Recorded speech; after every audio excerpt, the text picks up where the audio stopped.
Welcome back. Today, I'd like to read you a little short story that I wrote. The title is Leaving the Nest Behind. The kettle whistled a shrill, piercing note that was immediately swallowed by the frantic fluttering of 100 wings. Martha didn't flinch. She simply reached through the cloud of gray starlings to turn off the burner. The routine every morning was the same. The scent of burnt toast, the damp chill of the linoleum, and the heavy feathered weight of pigeons perched on her shoulders. The drudgery. She scrubbed the same stubborn tea stain on the counter, while a sparrow tugged at a loose thread in her housecoat. Her life was measured in cycles of laundry and bird seed.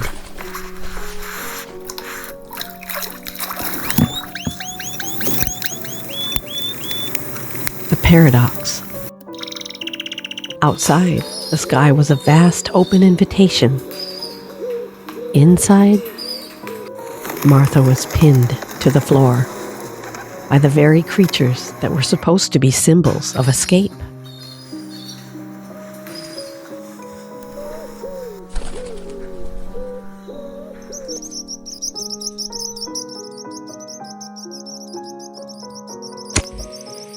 She was never truly alone. She was starved for a conversation that didn't involve the clicking of beaks against the window pane. The atmosphere was heavy. That specific kind of quiet that feels loud because of the constant clicking of claws on the linoleum. The weight of feathers. The damp heat of the kitchen clung to Martha's skin like a second layer of wool. She stood at the sink, her hands submerged in gray dishwater, while a dozen sparrows lined the windowsill like spectators at a slow-motion tragedy.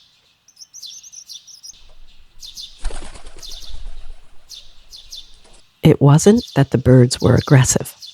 It was their neediness. They followed the rhythm of her life until they became the rhythm itself. She didn't look in the mirror anymore. If she did, she knew she'd see a stray, downy feather caught in her hairline, a permanent resident of her exhaustion. The house didn't creak with age. It hummed with the low, rhythmic cooing of pigeons nestled in the rafters of the laundry room. She picked up a piece of mail, a bill, probably. And before she could read it, a magpie snatched it from her hand, shredding the paper to line a nest atop of the refrigerator. She looked at the back door. The wood was swollen from the humidity, sticking in the frame. Beyond it, the woods were dark and inviting. But the weight of the birds on her shoulders felt like lead capes.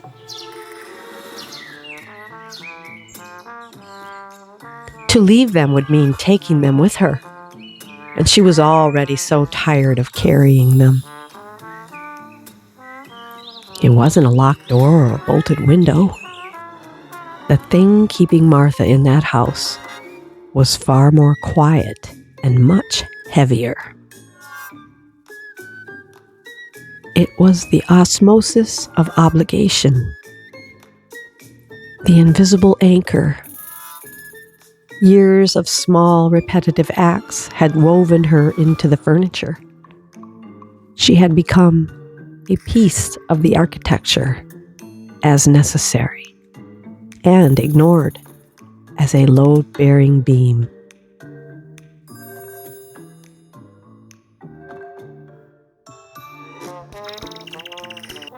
The birds weren't just pets. They were a debt she couldn't stop paying. Every time she reached for the door, a fledgling would flutter near her feet. blind and squawking. Or a cracked-winged starling would look at her with that black, glassy eye. To leave was to let them starve, and Martha was the kind of woman who had been trained to believe that selfishness was the only unforgivable sin. There is a specific kind of paralysis that comes from a perfectly planned, miserable day. If she didn't bleach the floor at 10 a.m., the smell of droppings would become unbearable. If she didn't boil the tea at 4 p.m., the silence of the house would become a vacuum. She stayed because she was terrified of what would happen if the world stopped moving her hands. The house was a museum of almosts. The half-packed suitcase under the bed from 10 years ago was now a nesting site for a pair of mourning doves. The dust on the lid was so thick it looked like gray velvet. To open that suitcase now wouldn't just be an exit. It would be a confrontation with the decade she'd spent waiting for the right time to go. She didn't stay because she loved the birds. She stayed because she had forgotten how to be a person without something constantly demanding her pulse. The birds were her excuse. As long as they needed her, she didn't have to face the terrifying emptiness of a sky that didn't ask anything of her at all. The realization didn't come like a lightning bolt. It came like the slow, steady drip of a leaky faucet.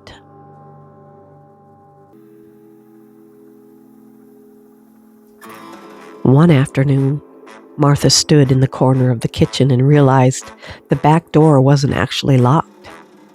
It hadn't been locked in years. The wood was swollen, sure, but a firm shove would have sent it swinging wide into the sunlight. She looked at her hands, red, chapped and smelling of bleach, and then at the starlings lined up on the curtain rod. They weren't guarding her. They were just waiting. She realized she had invited them in, one window crack at a time. And every time she felt a pang of loneliness or the sharp edge of her own purposelessness, she threw a handful of grain.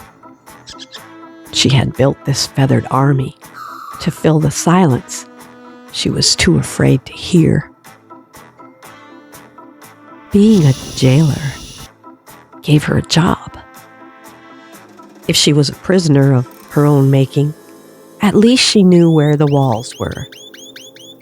Out there in the woods, there were no schedules, no hungry beaks, and no excuses for why she hadn't become the woman she dreamed of being at 20. She caught her reflection in the darkened glass of the microwave. She saw the way she slumped her shoulders, not because the birds were heavy, but because she was holding them up. She was bracing herself against the weight that would fly away the second she let go.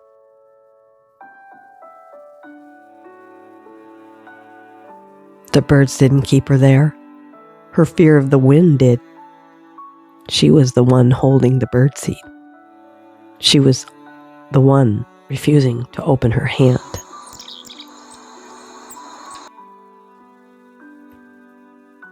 The breaking point. She reached out and touched the handle of the back door. The metal was cold. A crow perched on the toaster let out a sharp, questioning call.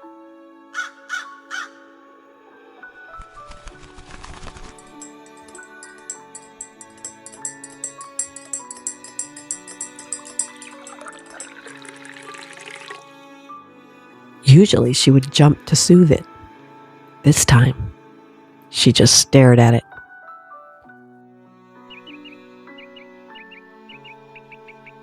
She felt the absurdity of it all.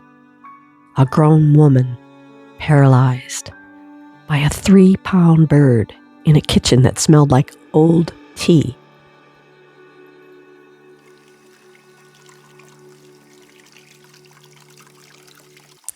Does she finally give that door the shove it needs?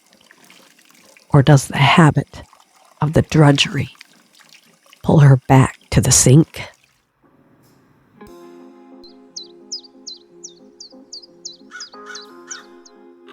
The sound of it was louder than she expected. A dry, splintering groan as the swollen wood finally yielded to her shoulder. For a second, the house held its breath. The threshold. The door swung wide, hitting the exterior brick with a dull thud. The sudden rush of unfiltered air was cold, smelling of pine needles and damp earth, cutting through the stagnant, feathery musk of the kitchen. The reaction. The birds went wild. It wasn't a coordinated attack.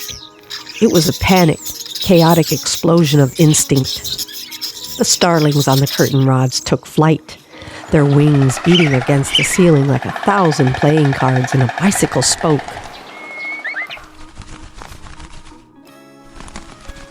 The weight lifts. Martha didn't flinch. She felt the literal draft on her neck.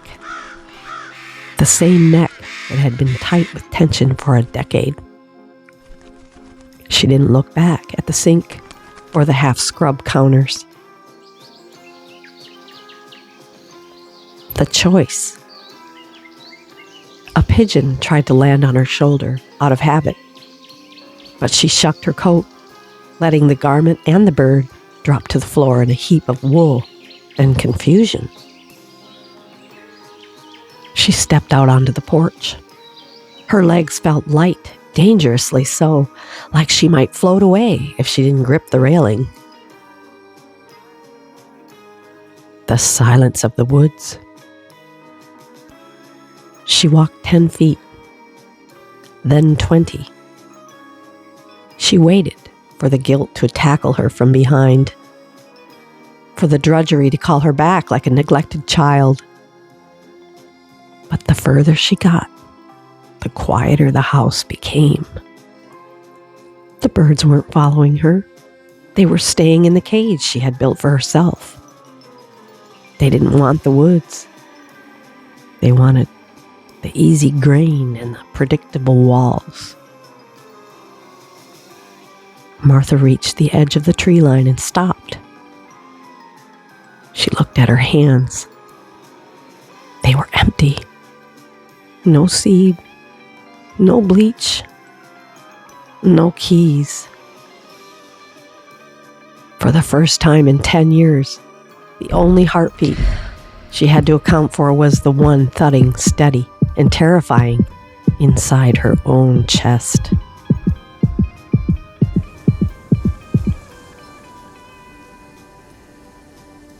She's standing at the edge of the forest now. Does she keep walking until the house is out of sight?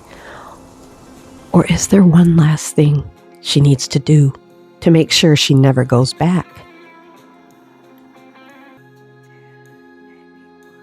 Martha stopped where the dirt of the path met the soft, rotting needles of the pine forest. She didn't look back at the house. She didn't need to see the peeling paint or the window choked with feathers to know it was still there, squatting like a heavy lung in the clearing.